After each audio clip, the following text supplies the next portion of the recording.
वसगडे येथील रेल्वे रुळामध्ये जमीन गेलेल्या शेतकऱ्यांचे आंदोलन, पोलिसांच्यात आणि शेतकऱ्यांच्यात झटापटी। सांगलीच्या पलूस तालुक्यातील वसगडे येथे रेल्वे रुळासाठी जमीन हस्तगत केली गेली होती, मात्र त्याच जमिनीचा मोबदला अद्यापही मिळाला नाही। या मागणीसाठी गेले अनेक वर्षापासून शेतकरी आंदोलन करत होते। अद्यापही मोबदला मिळाला नसल्याने आज शेतकऱ्यांनी रेल्वे रुळावर जाण्याचा प्रयत्न केला असता पोलिसांच्या आणि शेतकऱ्यांचा बाचाबाची आणि धरपकड झाली।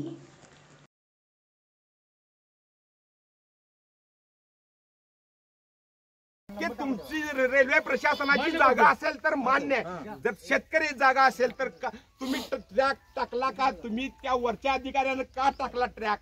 का शेतकऱ्याच्या हद्दीत का ट्रॅक घातला? आता विषय कसा महत्वाचा आहे? तुम्ही 1960 साली तिथे हे थांबवलेत रेल्वेला 1960 ची गोष्ट